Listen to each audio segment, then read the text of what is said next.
Welcome to మీ Aaradhya's kitchen. ఈరోజు నేను చూపించబోయే రెసిపీ పాలకూరతో పకోడాను ఎలా చేయాలో చూపిస్తాను. ఈ పకోడా చిన్న పిల్లలకు ఈవినింగ్ టైంలో స్నాక్స్గా ఇవ్వవచ్చు. అలాగే పెద్దవారు కూడా చాలా ఇష్టంగా తింటారు. ఆకుకూరలు తినని వాళ్ళకు ఇలా చేసి పెట్టండి, చాలా చాలా ఇష్టంగా అయితే తింటారు. ఇక లేట్ చేయకుండా ప్రాసెస్లోకి అయితే వెళ్ళిపోదాం.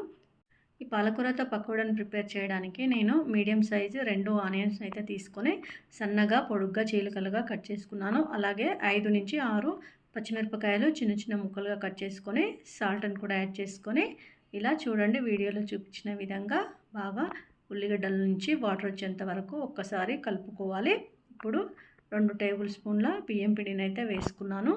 బియ్యం పిండి వేసుకోవడం వలన మనకు పకోడాకి అయితే మంచి టేస్ట్ అయితే వస్తుంది. అలాగే 3 టేబుల్ స్పూన్ల బొంబాయి రవ్వను కూడా యాడ్ చేసుకున్నాను.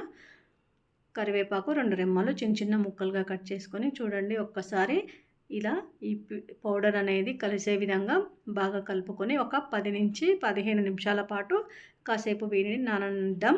చూడండి 15 నిమిషాల తర్వాత మనం కలుపుకున్న రవ్వ బియ్యం పిండి అయితే మంచిగా నానిపోయింది.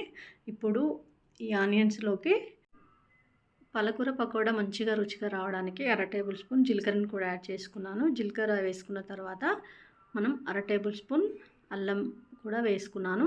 ఇది అల్లం వెల్లిపాయలు దంచిన పేస్ట్ అనమాట.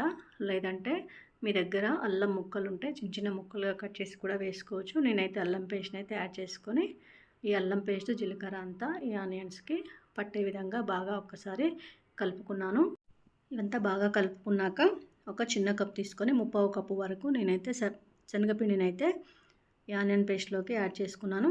ఇది కూడా యాడ్ చేసుకున్న తర్వాత ఒక్కసారి వాటర్ ఏమీ యాడ్ చేయకుండా ఈ ఆనియన్స్లో కలిసే విధంగా పిండిని బాగా స్పూన్ తోటి కానీ లేదంటే చేతితోటి కానీ కలుపుకోవచ్చు. చూడండి నేనైతే వాటర్ అయితే వేయలేదు, ఆనియన్స్లో వచ్చిన వాటర్ తోటే సరిపోయింది. ఇప్పుడు మనం చిన్న చిన్న ముక్కలుగా కడిగి పెట్టుకున్న పాలకూరను అయితే యాడ్ చేసుకున్నాను. పాలకూర ఇంతే కొలతగా అనేం లేదండి, మనం ఎన్ని కట్టలైనా వేసుకోవచ్చు.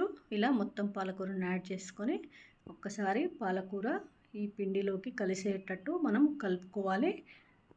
పాలకూరను శనగపిండిలో కలిపేటప్పుడు మనం చేయితోటి గట్టిగా అయితే పాలకూరలో ఉన్న రసం అంతా కూడా పిండకూడదు. మనకు పకోడా అనేది పాలకూర ఆకులుగా ఉంటేనే బాగుంటుంది, లేదంటే ఇలా స్పూన్ తోటైనా కలుపుకోవచ్చు.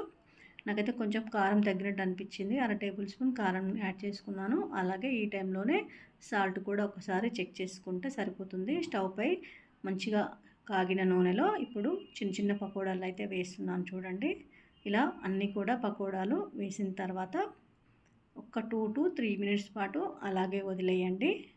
చూడండి వీడియోలో చూపించిన విధంగా కొంచెం అయితే కలర్ చేంజ్ అవుతున్నాయి. ఇలా కలర్ చేంజ్ అయినప్పుడు మధ్యలో మధ్యలో ఒక్కసారి ఇలా కదిలిస్తూ ఫ్రై చేసుకోవాలి, డీప్ ఫ్రై చేసుకోవాలి. స్టవ్ని మీడియం ఫ్లేమ్లో పెట్టి మాత్రమే ఈ పకోడాను వేయించుకోవాలి, లేదంటే ఆయిల్ అనేది పకోడాకు ఎక్కువగా పీల్చుకుంటుంది. కాబట్టి ఒక టిప్ని ఇక్కడైతే పాటించండి. అలాగే ఈ రెసిపీ చాలా ఈజీగా ఉంది కదా, మరి మీరు కూడా ట్రై చేసి ఎలా వచ్చిందో చెప్పండి. ఇది పిల్లలకే కాదు పెద్దవాళ్ళకు కూడా చాలా హెల్దీ రెసిపీ అని చెప్పవచ్చు. ఆకుకూరలు తినని వాళ్ళకి ఇది ఒక మంచి పరిష్కారం అని కూడా చెప్పవచ్చు. ఈ రూపంలోనైనా ఆకుకూరలు తినవచ్చు. ఈ వీడియో నచ్చితే లైక్ చేయండి, షేర్ చేయండి, సబ్స్క్రైబ్ చేయండి.